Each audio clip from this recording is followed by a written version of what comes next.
ভূমিকম্প ভেবে ভুল হয়েছিল। বুধবার সকালের স্নিগ্ধ আলোয় ঘুম ভাঙার কথা ছিল নেপালের রাসুয়া, ধাদিং ও নুয়াকোটের সাধারণ মানুষের, কিন্তু কয়েক মুহূর্তের মধ্যে সবকিছু ওলটপালট হয়ে গেল।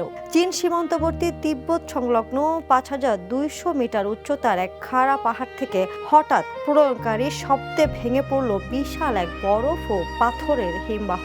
নিমেষে সেই বরফ ও ধ্বংসাবশেষের ব্লিজার্ড আশ্রে পড়ল লেহেন্দে খোলা ও ভোতে কোশি নদীর বুকে। প্রথমে রিক্টার স্কেলে ৪.৪ মাত্রার একটি ভূমিকম্পন অনুভূত হওয়ায় সবাই একে সাধারণ ভূমিকম্প ভেবে আতঙ্কিত হয়ে পড়েন।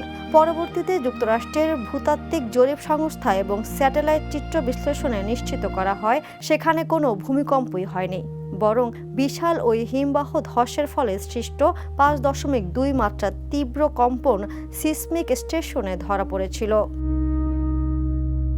চীন থেকে নেমে আসা ভোতে কোশি ও এর উপনদীগুলোর পানি মাত্র কয়েক মিনিটে কয়েক মিটার উঁচুতে ফুলে ফেপে ওঠে। মুহূর্তের মধ্যে ভাসিয়ে নিয়ে যায় রাস্তাঘাট, সেতু, জলবিদ্যুৎ প্রকল্প ও আস্ত জনপদ।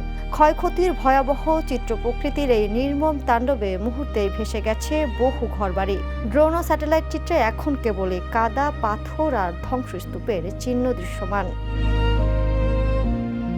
নেপাল পুলিশের সর্বশেষ তথ্য অনুযায়ী এখন পর্যন্ত ১৫৭ জনের বেশি মানুষের মরদেহ উদ্ধার করা হয়েছে। অন্যদিকে তিব্বতের গিরং এলাকায়ও ৩ জনের মৃত্যুর খবর নিশ্চিত করেছে চীন। নেপাল পর্যটন মন্ত্রণালয়ের তথ্য মতে সব মিলিয়ে ৪০৩ জনেরও বেশি পর্যটক ও সাধারণ মানুষ নিখোঁজ রয়েছেন। এর মধ্যে ৩৪১ জনই বিদেশি নাগরিক।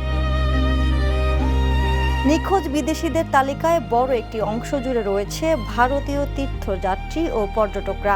এছাড়া যুক্তরাষ্ট্র, যুক্তরাজ্য, অস্ট্রেলিয়া, মালয়েশিয়া, নেদারল্যান্ডস, দক্ষিণ কোরিয়া সহ বিভিন্ন দেশের নাগরিকরাও নিখোঁজ তালিকায় রয়েছেন। তিব্বতের গিরংয়েও নিখোঁজ রয়েছেন। উদ্ধার কাজ ও বর্তমান পরিস্থিতিতে অন্ধকারে মোবাইলের টর্চ জ্বালিয়ে চলছে উদ্ধার কাজ।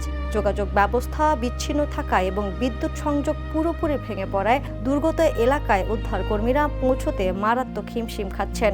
হিমালয়ের বরফ শীতল জলে নিখোঁজ স্বজনদের খোঁজে নদীর পাড়ে এখন চলছে কান্নার রোল। বিশেষজ্ঞরা বলছেন, উষ্ণায়নের প্রভাবে হিমালয়ের হিমবাহগুলো যেভাবে অস্থিতিশীল হয়ে উঠছে তা এই অঞ্চলে জনপদগুলোর জন্য এক অশনি সংকেত। আন্তর্জাতিক ডেস্ক, দ্য নিউজ। দেশে দেশে সবার সাথে দ্য নিউজ।